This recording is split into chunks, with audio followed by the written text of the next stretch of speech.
وهو بكل شيء علیم، بلا شبہ مالک ہر چیز کو پورا پورا جاننے والا ہے۔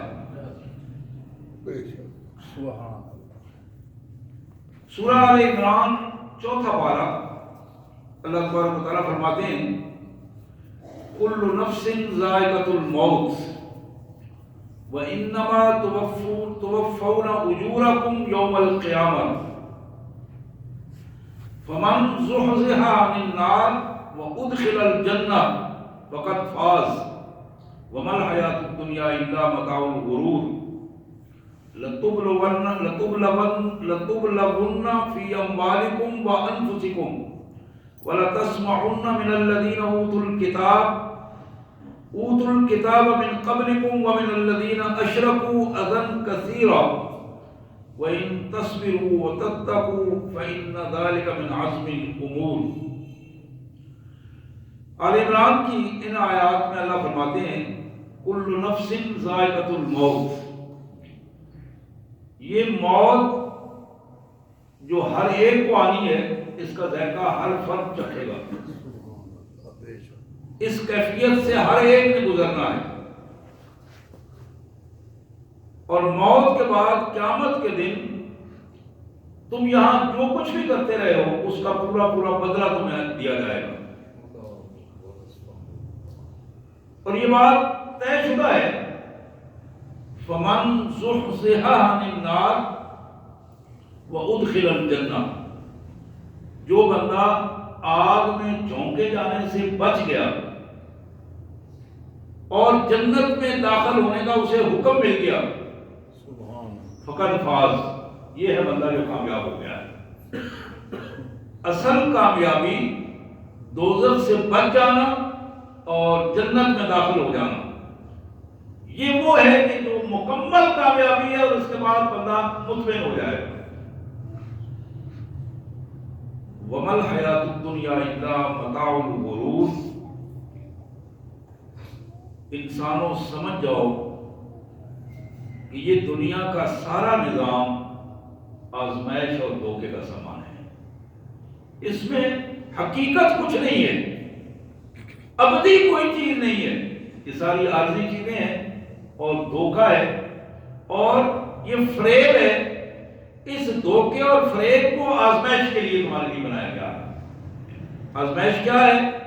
لَتَبْلَغُنَّ فِي أَمْوَالِكُمْ وَأَنفُسِكُمْ، ہم تمہیں ضرور آزمائیں گے، تم ضرور آزمائے جاؤ گے۔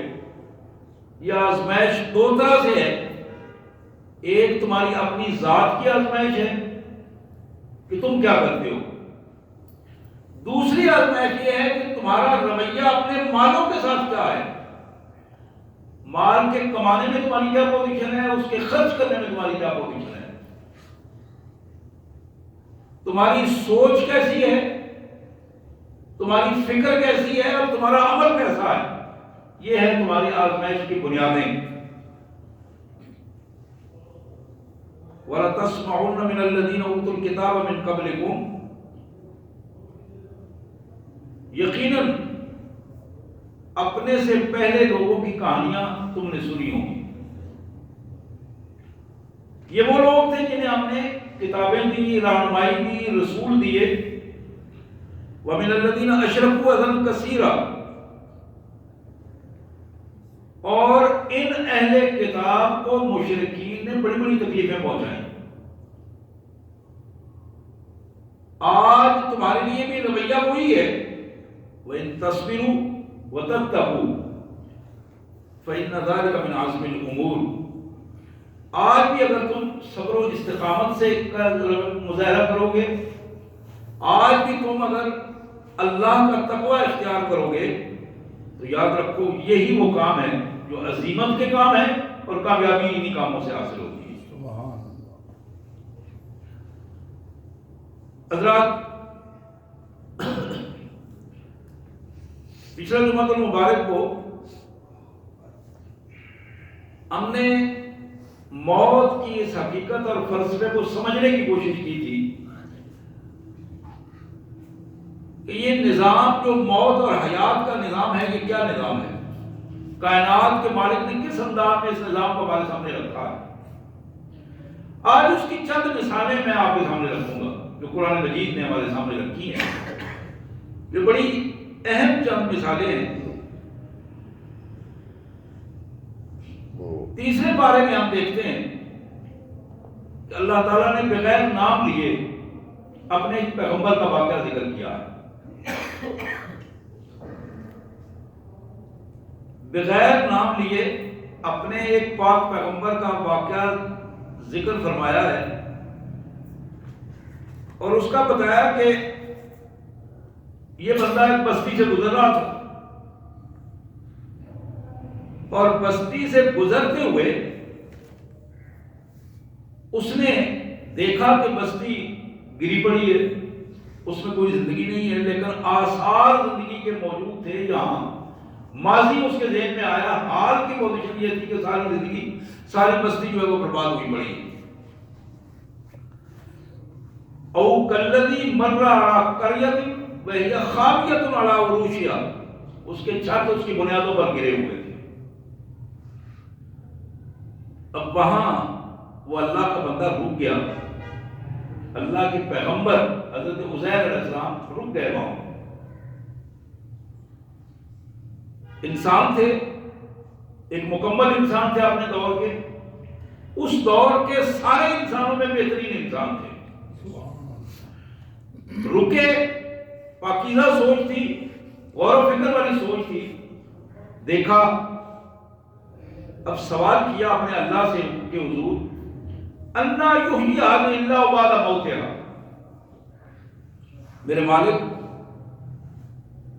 یہ جو بستی کے لوگ ہیں، ان کے چھت ان کی بنیادوں پہ گرے پڑے ہیں، یہ کیسے زندہ ہو گئے؟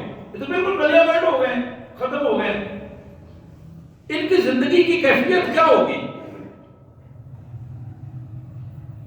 اب اللہ نے اس کا جواب کیا ہے ارشاد فرمایا، فَأَمَاتَهُ اللَّهُ مِائَةَ عَامٍ، اپنے اس پیغمبر کو موت دے دی اور وہ 100 سال موت کی کیفیت میں رہے۔ اللہ نے سوال کے جواب میں اپنے پاک پیغمبر کو موت دے دی، فوت ہو گئے، 100 سال 100 عام، 100 سال تک موت کی کیفیت میں رہے۔ اب اللہ فرماتے ہیں ثم بعثا، اس کے بعد پھر ہم نے انہیں زندہ کر دیا۔ جب زندہ کیا، قال کم لبثت، اب سوال کا جواب شروع ہوا۔ 100 سال بعد سوال کا جواب اللہ پوچھتے ہیں کہ سناؤ بھائی کتنی دیر گزاری ہے؟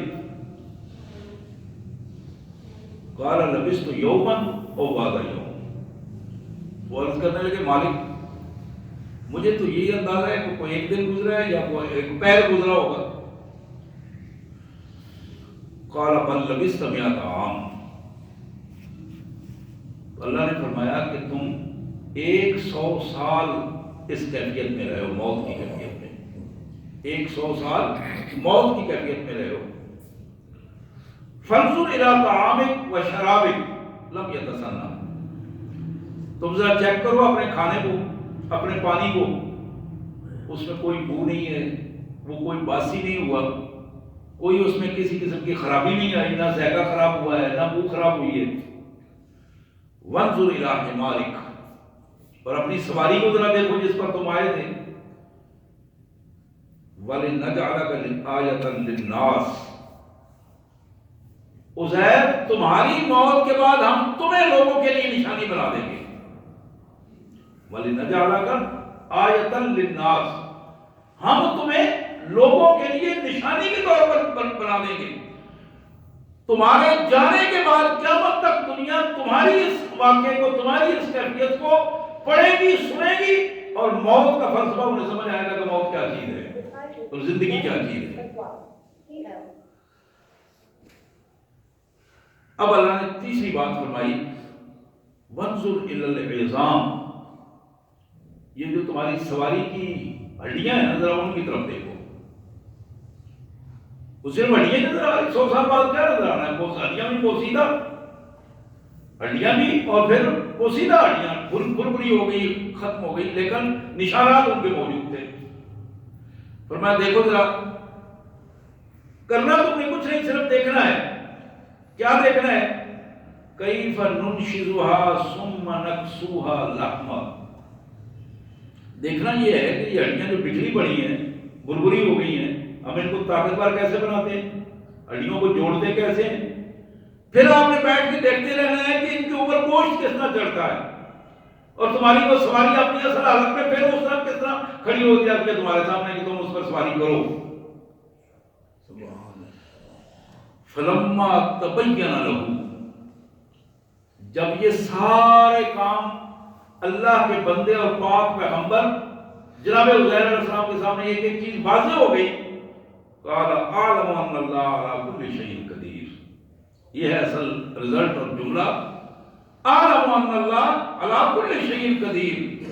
اللہ کے پاک پیغمبر نے، اللہ کے پیارے بندے جناب عزیر علیہ السلام نے عرض کیا، مالک اب مجھے پوری طرح علم ہو گیا ہے، یقین ہو گیا ہے، بلا شبہ اللہ تعالیٰ ہر چیز پر پوری قدرت اور پوری گرفت رکھتا ہے. سبحان اللہ. یعنی علمی طور پر تو مجھے معلوم تھا پہلے، جو تجربے کے ساتھ آنکھوں کے سامنے عین الیقین ہوا ہے، اس عین الیقین نے حق الیقین تک پہنچا دیا مجھے. اب کسی قسم کی ذرہ برابر بھی کوئی کسی بھی پرسنٹیج پر میرے ذہن میں کسی قسم کی کوئی شک و شبہ نہیں رہا. حضرات، ایک پہلو یہ ہے جو زندگی اور موت کی حقیقت ہمیں بتاتا ہے. اسی زندگی اور موت کو ہم ایک دوسرے پہلو میں جناب نوح علیہ السلام کے دور میں دیکھتے ہیں، جس کا تذکرہ سورہ نوح میں بھی اللہ تعالیٰ نے فرمایا، سورہ قصص میں بھی فرمایا، سورہ شعراء میں بھی فرمایا، مختلف قرآن مجید کی صورتوں میں اس کا تذکرہ آیا. قوم نوح کے لوگ، اب یہ تو آپ کے علم میں ہے کہ قرآن نے بتایا کہ 950 سال جناب نوح علیہ السلام نے اپنی قوم کو تبلیغ کی، اور زندگی ظاہر ہے 40-50 سال زیادہ ہوگی، وہ 1000 سال تقریباً بن جاتی ہے. اس کیفیت میں قوم نے بالآخر نوح علیہ السلام کی دعوت کو مسترد کیا، نعوذ باللہ انہیں جھٹلانے کی کوشش کی، اور اگلا کام یہ تھا کہ نوح علیہ السلام کو ختم کر دو، اس بندے کو مار دو، ختم کر دو. اب یہ پلان جب بنا تو مالک کے ہاں منصوبہ تھا، فراہم تھا، وہ بالکل دوسرا تھا. آپ کے علم میں ہے، میں صرف یاد دہانی کروا رہا ہوں تاکہ موت اور زندگی کا فلسفہ ہمیں معلوم ہو سکے. یہ واقعہ اس نوعیت سے آپ چلائیں، اس نوعیت سے اس میں تجزیہ کریں. قوم کے سردار وڈیرے حضرت نوح علیہ السلام کی کشتی سے گزر رہے تھے. آپ اکیلی اپنی کشتی بنا رہے تھے، کچھ چند جو بندے تھے وہ ساتھ تھوڑا بہت تعاون کر رہے تھے. درختوں کے پھٹے اتارے، کئی مہینے لگ گئے کشتی بنتے ہوئے. اللہ فرماتے ہیں کہ وہ جب گزرتے تو مذاق کرتے تھے، یہ جو اتنی بڑی کشتہ بنا رہے ہو یہ کہاں چلاؤ گے؟ وہ پانی کے اندر سے لاؤ گے جس میں یہ کشتی چلاؤ گے؟ یہ بار بار یہ مذاق کرتے تھے، مذاق اڑاتے تھے ان کا. حضرت نوح علیہ السلام صرف اپنے اللہ پہ توکل اور اعتماد کے ساتھ ان سے یہ کہا کرتے تھے کہ وہ وقت آئے گا کہ تم ہی محسوس کرو گے کہ اس کشتی کی ضرورت ہے اور تم اس میں سوار نہیں ہو پاؤ گے. حضرات وہ کشتی بنی، مکمل ہوئی، اور پھر اللہ نے موت کا جو نظام ان کے سامنے، ان کی آنکھوں کے سامنے رکھا. وہ موت کا نظام کیا تھا؟ قرآن یہ فرماتا ہے کہ زمین کو ہم نے حکم دیا کہ تمہارے اندر جتنا پانی ہے اسے نکال کے باہر کر دو. آسمان کو ہم نے حکم دیا کہ پانی کا ایک قطرہ بھی تمہارے پاس نہ رہے، وہ نیچے پھینکو. یہ الفاظ ہیں قرآن مجید کے جو میں نے آپ کے سامنے رکھے.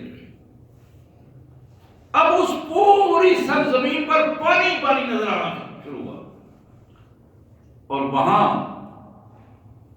وہی سردار، وہی وڈیرے، وہی مترفین جس کو قرآن مترف لفظ بولتا ہے، وہی بدماش، وہی گنڈے، وہی جاگیردار، وہی صنعتکار، وہی بڑے بڑے دانشور سوکار اپنے آپ کو عقل مند کہنے والے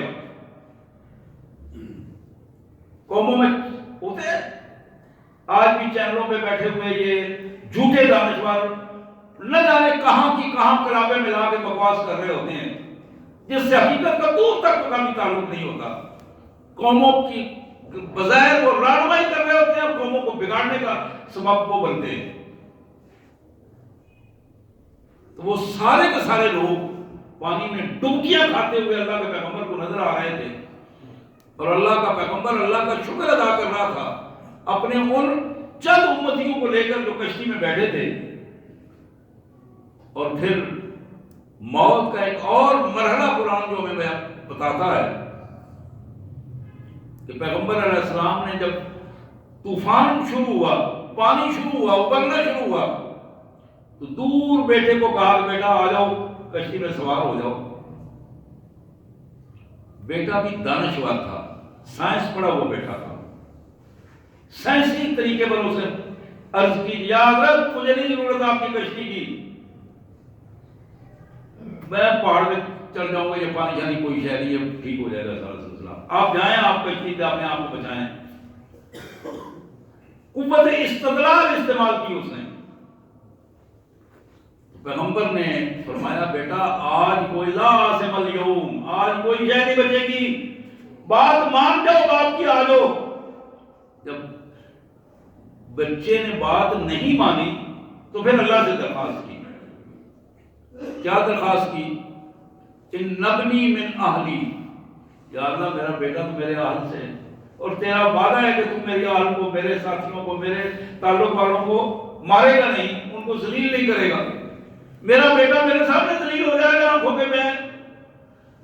اللہ نے فرمایا وَلَا تُخَاطِبْنِي فِي الَّذِينَ ظَلَمُوا إِنَّهُمْ مُغْرَقُونَ۔ میرے پیغمبر اس جملے کے بعد کس سے بات ہو رہی ہے؟ پیغمبر علیہ السلام، آدم ثانی، جلیل القدر پیغمبر، میرے پیغمبر اس کے بعد کسی ظالم کے حوالے سے سفارش نہیں کرتی، شفاعت نہیں کرتی۔ کسی ظالم کے حوالے سے بات کرو گے تو پھر آگے جو الفاظ ہیں اگلی آیت میں وہ اس سے بھی زیادہ سخت ہے کہ ہم تمہارا ریکارڈ جہنم میں بنا دیں گے۔ ظالموں کے بارے میں ہم نے آج فیصلہ کر دیا کہ انہم مغرقون، یہ آج غرق ہوں گے، مریں گے، تم اپنے سامنے ان کو ڈوبتے ہوئے دیکھو گے۔ حضرات موت کا ایک منظر یہ بھی ہے، موت کا یہ منظر بڑا ایک تکلیف دہ منظر ہے، اور یہ اسے ہی محسوس ہوتا ہے جو اس منظر سے گزر رہا ہو کہ ڈوب کر مرنا کتنا تکلیف دہ منظر ہوتا ہے، یہ اسی کو پتا ہے، جو دیکھ رہا ہے اس کا اندازہ کوئی کر سکتا ہے۔ حضرات پھر قرآن میں ایک اور موت کا منظر بتاتا ہے۔ پوری گورنمنٹ اکٹھی ہوئی اور گورنمنٹوں کا اندازہ یہ ہوتا ہے کہ پاور ہمارے پاس ہے، افرادی قوت ہے، ویپنز ہیں، وسائل ہیں، پروگرام ہیں، انٹرنیشنل ہمارے ساتھ تعاون ہے، ایجنسیاں ہیں، اب ہمیں کس چیز کی رکاوٹ ہے؟ ایک اکیلا بندہ ابراہیم علیہ السلام، اکیلا، پوری حکومت تڑپ رہی ہے اس بندے کے اس نظریے کے خلاف، اور بادشاہ نمرود سمیت حکومت نے پلان بنایا ہے، کئی مہینوں پر مشتمل ایک بندے کو مارنے کا پلان ہے، اور وہ آگ جلائی ہے جو کئی مہینوں تک آگ جلتی رہی، اور اس آگ کے جلانے کے بعد یہ فیصلہ ہوا کہ اس بندے کو پھینکا کس طرح جائے، کیونکہ اس کی لپٹ تو اتنی دور ہے کہ دور تک وہ جلا رہی ہے، اور ایک باقاعدہ چیخا ٹائپ بنائی گئی جس کے جھولا دے کر پیچھے سے اس کو دور تک پھینکا جا سکے، اور اس کیفیت میں اس اللہ کے مباحث بندے کو قرآن نے ابراہیم علیہ السلام کے بارے میں اسپیشل کے الفاظ کہے ہیں۔ ابراہیم وہ اکیلا بندہ ہے، وَلَمْ يَكُنْ مِنَ الْمُشْرِكِينَ، حالانکہ سب مشرک میں سے کوئی پیغمبر نعوذ باللہ شرک کا تصور بھی نہیں کیا جا سکتا، لیکن ابراہیم علیہ السلام کے ساتھ یہ اسپیشل لفظ لگایا کہ ابراہیم توحید کا نمائندہ تھا، اللہ کا وہ مواحد بندہ، جلیل القدر پیغمبر، پیغمبروں کا باپ، پیغمبروں کا دادا، اس پیغمبر علیہ السلام کو جب آگ میں پھینکا گیا تو پھر آپ جانتے ہیں کہ اللہ نے خود فرمایا قلنا یا نار کونی بردم وسلاما علی ابراہیم، آپ تمہارے لیے آج حکم یہ ہے، اس سے پہلے تمہارے لیے حکم ہے کہ جلا دو، آج کائنات کے مالک کا تمہارے لیے حکم یہ ہے کہ ٹھنڈی بھی ہو جاؤ اور سلامتی والی ٹھنڈی ہو جاؤ، میرے پیغمبر کو اس کی تکلیف بھی نہ ہو، ٹھنڈک بھی اسے تکلیف نہ دے، حرارت تو حرارت ہے، ٹھنڈک بھی اس کے لیے باعث تکلیف نہ ہو۔ اور اس کے مقابلے میں جناب ابراہیم علیہ السلام کے مقابلے میں جب اس بادشاہ کی موت ہوئی، اس موت کو نمونے کی موت بنا دیا، دنیا اس کی ذلت اور رسوائی کو دیکھتی رہی۔ حضرات، موت کا ایک چوتھا نمونہ جو ہمارے سامنے آتا ہے، بڑا عجیب منظر ہے، وہ بھی کئی دفعہ آپ نے سنا اور پڑھا ہے۔ موسیٰ علیہ السلام اپنے رسالت اور نبوت ملنے سے پہلے مصر سے جب نکلے ہیں تو ایک بندہ مار کر نکلے تھے، مکہ مارا، بندہ مار گیا۔ اللہ نے طاقت دی تھی اور طاقت کی پوزیشن یہ تھی کہ اس کا اظہار ہوا اور وہاں سے خوف زدہ ہو کر نکل گئے، اور وہاں سے جب نکلے مدین پہنچے، شادی ہوئی، 8-10 سال بعد وہاں سے جب واپس آ رہے تھے تو راستے میں جب وادی طویٰ میں آئے تو اپنی اہلیہ کو وہاں بٹھایا اور کہا کہ ذرا دیکھو میں ادھر سے آگ لے آؤں، سردی کا زیادہ موسم ہے تو وہ حفاظت کرتے ہیں حرارت۔ وہاں پہنچے تو وہاں ارشاد ہوا کہ موسیٰ میں تمہارا رب ہوں، اللہ ہوں، اور میں نے تمہیں اپنے لیے چن لیا ہے، فخلا نعلیک، اپنے جوتے باہر اتار کے آؤ، تم ایک مقدس وادی میں آئے ہو، اور آج کے بعد تمہاری ذمہ داریوں کو تبدیل کر دیا گیا ہے۔ اب ذمہ داری کیا تھی؟ اذهب الى فرعون انه طغى، تمہاری ذمہ داری یہ ہے کہ فرعون کے پاس جاؤ، وہ سرکش ہو گیا، آپے سے باہر ہو گیا ہے۔ اب یہ فرعون جو بارہا یہ اظہار کر چکا تھا، لوگوں کو اس کا یقین دلانے کی کوشش کر رہا تھا کہ انا ربکم الاعلی، سورہ نازعات میں اور دوسری صورتوں میں اس کا مختلف حوالوں سے یہ الفاظ آتے ہیں، انا ربکم الاعلی، روٹی میں تمہیں دیتا ہوں، یہ فصلیں جو ہیں یہ ساری زمینیں میری ہیں، میں نے تمہیں دی ہوئی ہیں، کپڑا ہم تمہیں دیتے ہیں، مکان ہم تمہیں دیتے ہیں، روٹی کپڑے مکان کے زیادہ مسئلہ ہوتا ہے، وہ سارا جو میں تمہیں دیتا ہوں، تم بتاؤ کہ کس کو تم رب مانتے ہو؟ کون ہے ایسا جو باہر سے تمہیں یہ سارا کچھ دیتا ہے؟ کھاتے میرا ہو، رہتے میری زمین پر ہو، تو میرے علاوہ کس کو تم رب مانو گے؟ یہ وہ بہت بڑا دعویٰ تھا۔ اس دعوے کو فرعون نے ایک دفعہ نہیں کئی دفعہ اس دعوے کو بار بار لوگوں کے سامنے کیا۔ حضرت موسیٰ علیہ السلام 2 کاموں کے لیے گئے فرعون کے پاس۔ ایک کام یہ تھا کہ فرعون کی سرکشی دور کر کے اس کو دعوت دے کے اللہ کی طرف بلائیں، تاکہ کل وہ یہ نہ کہہ سکے کہ مجھے کوئی ایسا نہیں تھا جس نے مجھے سیدھا راہ دکھانے کی کوشش کی۔ دوسری بات یہ تھی کہ قوم کو اس نے غلام بنا رکھا تھا، بنی اسرائیل کو غلامی سے، بندوں کی غلامی سے بندوں کو نکال کر اللہ کی غلامی میں دینے کا فریضہ اس کا انجام دے رہے ہیں۔ اور حضرات، قرآن مجید نے یہ بتایا کہ موسیٰ علیہ السلام اپنی قوم کو لے کر جب نکلے اور فرعون اپنی فرعونیت پر کلائمیکس پر، نقطہ عروج پر پہنچ چکا تھا، ان حالات میں موسیٰ علیہ السلام جب نکلے تو اب دریائے نیل پر پہنچے تو آگے نیل ٹھاٹھے مارتا ہوا سمندر کی صورت میں وہ دریا موجود تھا، اور پیچھے قوم فرعون تھی. تو پوچھنے والوں نے پوچھا انا لمدرکون، حضرت مارے گئے، پکڑے گئے، اب کہاں جائیں گے؟ سامنے یہ سمندر اور دریا ہے اور یہ ٹھاٹھے مار رہا ہے، اس میں تو قدم رکھنا بھی مشکل ہے، اور پیچھے فرعون آ گیا ہے، اور آپ جانتے ہیں وہ کتنا ظالم ہے. انا لمدرکون، دو ہی جملے تھے، انا لمدرکون. جواب ملا کلا ان معی ربی سیہدین. امتیوں یہ مت سوچو جو تم سوچ رہے ہو. موسیٰ اپنی مرضی سے کچھ نہیں کرتا. کلا، نہیں نہیں، بالکل نہیں، یہ سوچ غلط سوچ ہے. انا لمدرکون، سوچ کیا ہے؟ ان معی ربی، میرا رب میرے ساتھ ہے، سیہدین، ابھی وہ راستہ دکھاتا ہے. تم دیکھو ابھی فیصلہ ہوتا ہے.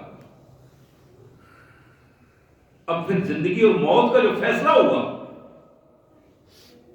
وہ فیصلہ یہ تھا، کئی دفعہ آپ نے سنا اور پڑھا ہے، قوم موسیٰ ساری کی ساری گزر گئی اور وہ زندہ تھی اور سامنے سے کھڑی تھی، اس کنارے پر گزر کے کھڑی تھی، اور اسی راستے میں فرعون پوری کی پوری قوم کو لے کر آگے وہ چل رہا تھا، اور پیچھے پوری قوم تھی.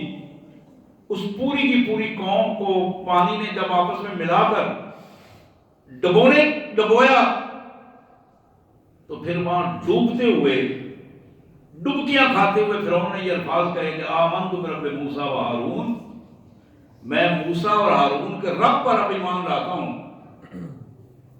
اور یہ جملہ کہتے ہوئے اس کی حالت کیا تھی آپ اندازہ کر سکتے ہیں کہ جب ڈبکیاں کھا رہا ہو انسان، اور وہ انسان جو اپنے وقت کا فرعون ہو، اور ڈبکیاں کھاتے ہوئے وہ ترلے اور منتیں کرتا ہوا یہ الفاظ کہہ رہا ہو کہ میں اب موسیٰ تمہاری بات مان گیا ہوں، تمہارے رب کو مانا، تمہیں مانا، ہارون کے رب کو مانا، جس طرح بھی ہے مجھے بچا لو. لیکن اللہ نے فیصلہ کر دیا کہ بات صرف اب بچانے کی نہیں رہی، ہم نے تمہیں بچانا بھی نہیں ہے، موت بھی دیں گے، اور تمہاری موت کو قیامت تک کے لیے نمونہ بنا دیں گے. تمہاری لاش کو قیامت تک لوگ دیکھتے رہیں گے کہ یہ وہ خبیث تھا جو اپنے آپ کو رب کہتا تھا اور رب اعلیٰ کہتا تھا. ذرا اس کو دیکھو کہ آج اس کی میت اور اس کی لاش ادھر پڑی ہوئی ہے. حضرات یہی موت اور زندگی کا وہ فلسفہ تھا جس کو اس انداز میں ہمارے سامنے پیش کیا گیا. اور پھر اسی موت اور زندگی کا ایک نمونہ موسیٰ علیہ السلام کے دور کا ہی نمونہ ہے. قارون قرآن مجید نے بتایا، سورہ قصص میں اس کا واقعہ بڑا تفصیل سے آتا ہے، باقی سورتوں میں بھی تھوڑا تھوڑا واقعہ آتا ہے. بڑی دولت تھی اس کے پاس، جاگیردار بھی تھا، صنعتکار بھی تھا، صنعتیں بھی تھی، زمینیں بھی تھی، اور پوزیشن یہ تھی کہ کئی اونٹ قطاریں اس کے خزانوں کی چابیاں اٹھا کر جایا کرتے تھے. ایک دن اپنی پورے تم تراک سے اپنے لو لشکر کے ساتھ اس پوزیشن میں نکلا. اللہ فرماتے ہیں کہ وہ جب جا رہا تھا کچھ لوگ بیٹھے ہوئے دیکھ رہے تھے، حالانکہ وہ ایمان والے لوگ تھے. اس کی زینت دیکھ کر، اس کا روب داب دیکھ کر، اس کا وہ شان و شوکت دیکھ کر بظاہر کی دنیا داری میں کہنے لگے کاش کہ ہم بھی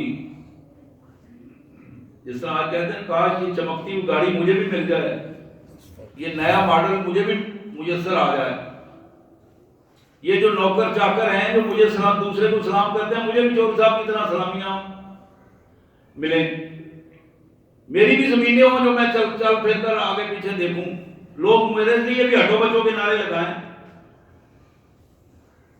وہاں اس سوچ کو وہ بیٹھے ہوئے لوگوں نے دیکھا. قارون کو قرآن کہتا ہے، قرآن نے فرمایا کہ انہوں نے یہ حسرت کے ساتھ یہ بات کہی.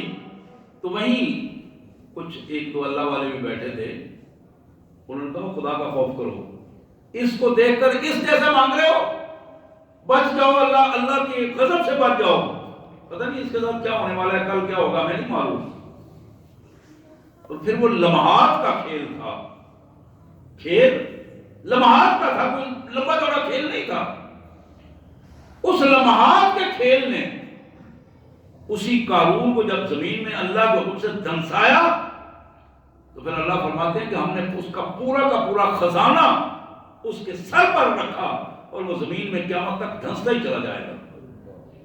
اب جو انہیں لوگوں نے وہ دیکھا وہ عمل، تو فوراً اللہ کے حضور توبہ کی اور توبہ کرتے ہوئے اللہ سے معافی مانگتے ہوئے یہ عرض کی، مالک ہمیں معاف کر دے جو ہم نے اس کی طرح کی بات کہی تھی، جو جس حالت میں تو نے ہمیں رکھا ہے، ایمان کی ہمیں سلامتی عطا فرمانا اور حلال رزق کی سلامتی عطا فرمانا۔ حضرات، آخری بات اس حوالے سے، موت کے یہ فلسفے کا جو منظر ہے، یہ مناظر میں اس لیے رکھ رہا ہوں کہ ہمیں موت کا پتہ چلے۔ ہم بے حسی کے ساتھ زندگی گزارتے ہیں، بڑے سے بڑی نافرمانی کرتے ہوئے ہمیں ادراک نہیں ہوتا کہ ہم کیا ہو رہا ہے ہم سے۔ حالانکہ جن ہاتھوں سے ہم ظلم کر رہے ہوتے ہیں، ہمارے علم میں ہوتا ہے کہ یہ ہاتھ دینے والا ابھی چھین سکتا ہے۔ کئی لوگ ہیں جن کا ایک ہاتھ نہیں، کئی ہیں ایسے دو ہاتھ ان کے موجود، دونوں ہاتھ موجود نہیں، کھانا دوسرے سے کھاتے ہیں، وہ خود کھانا نہیں کھا پاتے۔ کئی ایسے لوگ ہیں جن کے پاؤں موجود نہیں ہیں، کسی کا ایک پاؤں نہیں، کسی کا دونوں پاؤں نہیں، یہ نمونے تو ہمارے پاس موجود ہیں۔ کئی ایسے افراد ہیں جن کی زبان کام نہیں کرتی، وہ بات نہیں کر پاتے۔ کئی کے پاس نظر موجود نہیں ہے، دیکھ نہیں پاتے۔ کچھ کے پاس نمونہ ایسا ہے، باقی سارا سلسلہ موجود ہے، کان موجود نہیں ہے۔ اور بڑے بڑے خوبصورت نوجوان ایسے ہیں، اے ٹو زیڈ دیکھنے میں بڑا خوبصورت اور طاقتور بندہ معلوم ہوتا ہے، لیکن ذہنی طور پر معذور ہوتا ہے۔ کائنات کے مالک نے یہ سارے نمونے رکھے ہیں۔ اس لیے موت کے لیے ہمیں ہر وقت اپنے آپ کو تیار رکھنا چاہیے، بچوں کو بھی، نوجوانوں کو بھی، بڑوں کو بھی، بوڑھوں کو بھی، موت کے لیے اپنے آپ کو ہر وقت، اس لیے کہ موت کی نہ کوئی عمر ہے نہ کوئی وقت ہے، یہ صرف اللہ کا حکم ہے۔ جناب سلیمان علیہ السلام بڑا نام ہے، اس لیے بڑا نام ہے کہ کائنات کے مالک کے سامنے عرض کی، مالک میں ایسی بادشاہی کی درخواست کر رہا ہوں کہ میرے بعد اور کسی کو ایسی بادشاہی نہ ملی ہو، میرے بعد کسی کو ایسی بادشاہی نہ ملے، اور پہلے بھی اس طرح کی بادشاہی کسی کو نہ ملی ہو۔ نمونے کی بات اللہ نے اپنے پاک پیغمبر کی اس خواہش کو پورا کر